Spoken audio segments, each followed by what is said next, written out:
let's just start with favorite parts. There was a couple things that struck me that I think are nice discussion topics, but start with Jeremy. Like, what was your favorite part of Inside the Den? Ooh, there's a couple really good ones. I'm going to start with something that I found very silly and kind of fun. Not a big picture thing at all, but it was the moment in which the Lions were trading with the Green Bay Packers. And Brad Holmes turns to his room and he has the Packers initial offer. He's like, I think I might accept that. Like, I think that's probably good enough. I think I'm thinking about doing that. And then he calls up Brian Gutekunst and is like, I'm not doing that. Give me something else. And then they jump up like another 7 or 8 spots because of it. Like Gutekunst comes back and offers him a slightly better offer. It wasn't like a big deal. It wasn't like he swindled the Packers or anything, but he got a better deal than he was willing to originally accept. And so I thought that was just kind of a cool moment for them to show where Brad was like, yeah, I could do this, but what if I don't? And then he reaped the benefits, albeit, like 7 draft spots in the 4th round or whatever it was. Ryan, what was your favorite part? I can always appreciate, people appreciating Brad Holmes squeezing other GMs. Wow. I mean, there were so many other parts. Maybe it's just kind of like a fun one. I think it was Barry Sanders and Jahmyr Gibbs riding in the car together. Yeah. And Barry Sanders basically telling Jahmyr Gibbs that he was Steph Curry 30 years ago. Because he's like, back when I played, they didn't have a 3-point line, and my coach always took me out of the game because I was shooting shots that were too far away from the rim. And I'm like, oh, okay. Jahmyr Gibbs is just like being polite, like, okay, yeah. Barry has never come off as such a boomer than in the like man. when he was talking about Jahmyr Gibbs' chain. Is like, what is this? Is this what people do these days? It's just like, Barry, come on. Well, the chain's going to come up again, and I'll explain in a second. But I did see some Lions fans saying like, we probably need to start sunsetting Barry a little bit from the PR. No, absolutely. No, he's not. grandpa. He's grandpa. Yeah. It's nice to have that window like that, but some of that was rough. I was going to say I actually had 2 because now you reminded me of one, because the first I had initially, it's a very short one, is when they drafted Antoine Green. And I could tell Antoine Green was so excited to spread the news with his family, because as soon as he got done talking with Brad Holmes tries to hand the phone over to Dan Campbell, that's to do on every draft pick, and he's already hung up on him. So they have to call him back, and it's like, Dan wants to talk to you, and like, so does Sheila. Don't hang up. Which was fun. But you mentioned the chain, and I thought that was a very cool insight when they were talking to Jahmyr Gibbs. Yeah, during the interview, Scotty Montgomery, the running back, the new running backs coach. And I know he's like, show me your technique, show me how you like cradle the ball, show you how to protect it. And he's like, yeah, it's like, it's like a chain and a clasp. You got a nice chain, you don't want to put a $20 clasp on that thing. Yeah, want to protect it. Yeah, I think that was kind of one of my bigger takeaways too. Is like Scotty Montgomery looks like a dude. Like, that's an awesome coaching point, and like just seeing the way he can relate to his players, seeing the way he's so detailed in what every single player does, his enthusiasm when Jahmyr Gibbs had that extra hand, using it as that extra security in the ball. You're the first guy that's come up here and done that. Like, that sort of enthusiasm, that sort of level of detail, that sort of being able to relate to players in a very relatable way, I thought was really a really cool coaching moment that you never really get to see. And so, yeah, I love that moment. My other favorite moment, though, I fell in love with Sam Laporta. Yeah. I fell in love with Sam Laporta in a way that rivals any Tom Hanks Meg Ryan movie. And it was everything to do with the phone call when he's getting drafted. He's like, "That's awesome, you guys drafted Jack." It's like, "No, we're drafting you, Sam." Like, so that was an awesome moment. But like, the other thing too was like the combine meeting where Dan Campbell's like, "Do you think that you would like put your hands up over your head and catch that ball with the safety coming at your ribs?" And Sam Laporta's just like, "I'd like to think so." Like, yeah, I just all, like his tone, his demeanor, hey, why should coach draft you? And he goes, "I'm a locker room guy. I fit into any locker room.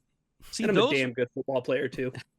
Those that look into like the interview stuff, I thought was the more fascinating stuff. Oh yeah, because I felt the war room stuff was very well edited. It's always like, oh yeah, very conveniently, that's the guy we really want.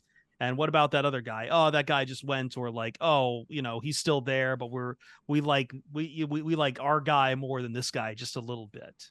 Well, yeah. I don't think we learned too much of that except for one point there. But yeah, go on, Jeremy. No, I was just going to add that, like, anytime another draft prospect was ever mentioned, it was just them predicting who's going to come off the board. There was not a single clip of them expressing interest in another player in the draft, which they probably can't do that. They probably can't do that by NFL rules. No, I'm sure. No, we see. I think like there was a clip of the Dallas Cowboys debating between two prospects in one of their video, and I'd love to see some of that. But I think the Lions, and most teams play that sort of stuff close to the vest. Like the one thing we didn't see, the one thing we didn't see was like when Devin Witherspoon went off the board right at 5. Like we did not see the Lions war room reaction, and I think we can all pretty much guess what it was, which is why they didn't show it. Well, I wanted to ask that to Ryan because I think that was the most important thing I took from the war room. And I guess we're revisiting night 1 of the draft again, because a lot of that early part of Inside the Den was done as we got Brad Holmes once again talking about why he made the moves, why he talked about Jahmyr Gibbs so much. And again, like he brought up like, oh, I've got the GMs texting me saying they were hoping there was a lot of Jahmyr Gibbs wasn't going to last to 18. Discussed there. So I found that really fascinating, and I find it really fascinating still.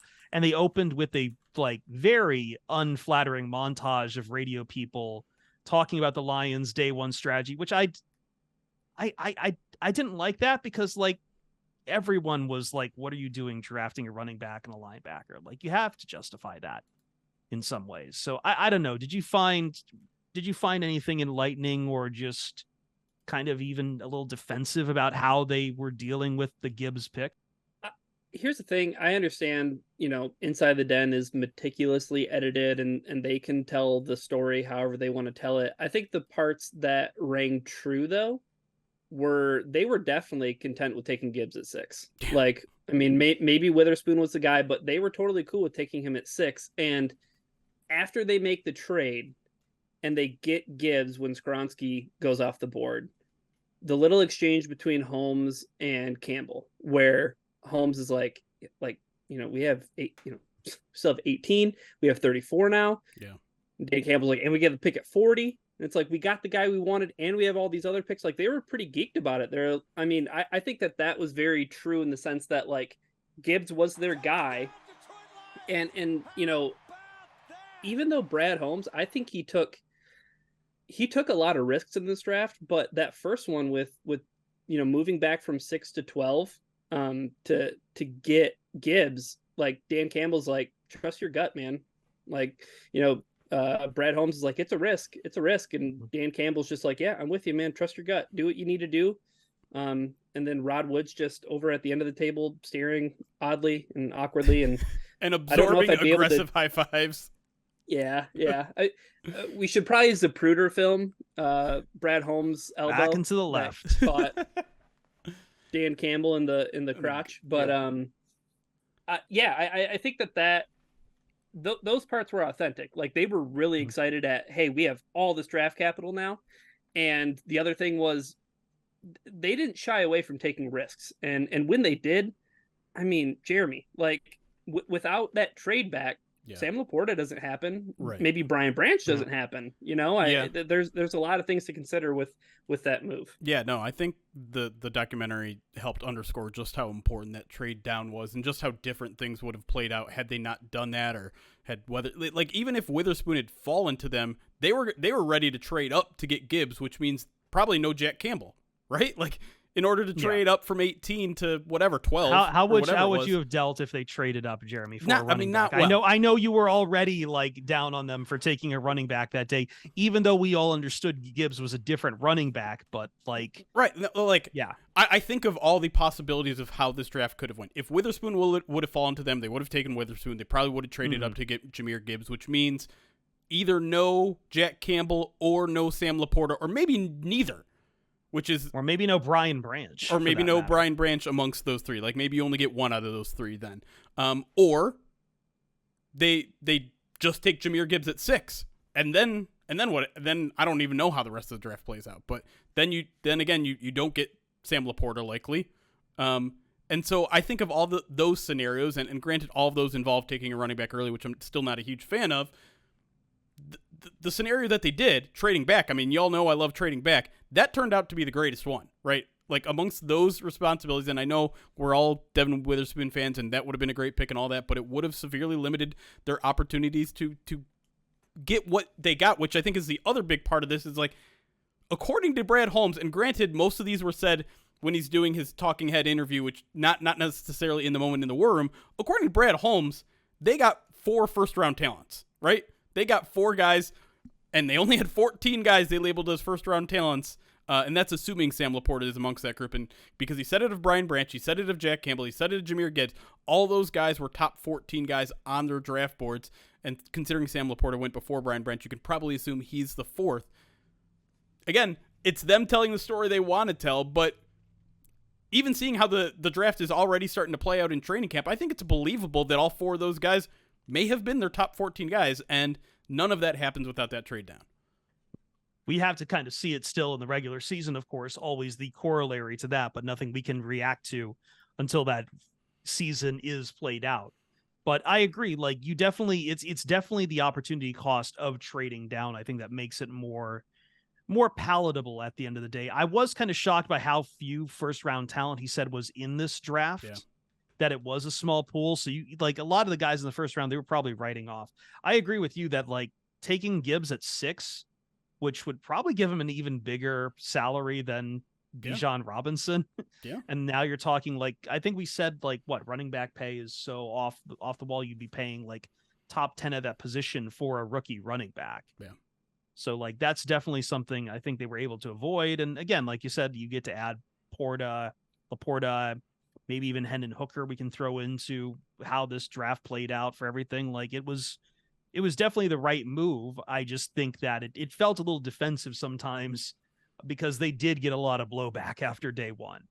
They did get a lot of blowback. But, you know, as we said in our podcast at the time, we saw how the rest of the draft played out, and then we saw that it at least still followed a discernible strategy. But yeah, some very fun guys. Yeah, it felt like every move they made was they were at least thinking, 2 or 3 steps ahead, right? Like when they're trading back in the second round to eventually get Hooker in the third round, they're like, all right, we're building up, 4th and 5th round draft picks because we want to jump back into the third and get a defensive tackle. And it seems like in fact, this is maybe my other big takeaway. Like, they were enamored with Broderick Martin even more than we thought. Broderick Martin and Sorsdale, you could tell, like, this is something their scouts are really keen on. Even Antoine Green, like, going deep in there, it's like, yeah, our scouts are keen on these guys. But, like, Martin in particular, right? Because not only did they end up trading 3 or 4 draft picks to jump back into the third round, but you saw Brad Holmes cold calling people at the top of the third round, saying, like, yeah, who wants to trade back? Who wants to trade back? I want to get back in here and grab. Broderick Martin was a day 3 prospect by most draft analysts, and I'm not saying that Brad Holmes is wrong. I'm just saying that went so against conventional wisdom at the time, and to learn that he was willing to trade even further up from Broderick Martin is like, wow, they got a lot of faith in this dude. And to be clear, like, he's had a pretty good training camp so far too. So maybe he's onto something. But I thought that was fascinating. And also It's fascinating too because, like, general managers aren't necessarily the guys that get involved in that sort of stuff. Like, you saw a lot of kind of the underlings making those calls and like confirming that the numbers check out in terms of trade value and stuff like that. Brad Holmes was getting on his horse and like, I want this done. This is my dude. Yeah. Two things to that point real quick. Like, they take Hendon Hooker at 68, right? Yeah. And Brad Holmes was calling people as soon as 70. Like, he starts calling people. They drafted Broderick Martin at 96. Right. Yeah. That's a whole 26 picks ahead. I mean, it was a supplemental or it was a compensatory pick that they eventually moved up to get him within the third round. But the other thing that I thought was pretty enlightening about the talk with Hendon Hooker was, that's somebody who Brad Holmes, he identified at the beginning of the second round when he's like, oh, I kind of get a sense of like how things are trending with him. So here's what I'm going to do. I'm going to, like Jeremy said, I'm going to, trade back and kind of play this violin until now's the time to. He talks a little bit about it, but he's like, all right, we had to like stop doing that. Like it was like time to stop playing like, chicken. It's a game of chicken on that. Well, is min-maxing, right? It's literally Mhm. what everybody talks about. It's like, okay, like min-maxing value for draft picks and things like that. But I thought that was pretty revealing, and I I loved thought it Hendon Hooker in his combine interview where he's like, yeah, my greatest weakness is that like I just try to do too much. Yeah, I liked how they had been having eyes on him since Virginia Tech as well. Yeah, like this is clearly someone they've had kind of an eye on for a while too. But the last point I want to make is just to jump off Ryan's last point. There's like the min-maxing thing and being predictive of where these players are going. I think that was highlighted really well by as one of Brad Holmes' biggest strengths is like understanding the value. Like you can go all the way back to the Jahmyr Gibbs trade. Like you knew trading back to 12, he'd probably still be there because of the way the NFL values the running backs, because of Bijan. Like they had a good sense he was going to be there. They had a good sense when Hendon is going to go. They knew when the right time was to jump up for Brian Branch, and like it all kind of worked. I mean, we don't know about Broderick Martin, we don't know about Colby Sorsel and where they would have gone and all that. But in terms of like the main draft picks, the main contributors that you're going to see this year and beyond, I feel like he had a really good sense of where those players are going to go, and I think they highlighted that well in the documentary.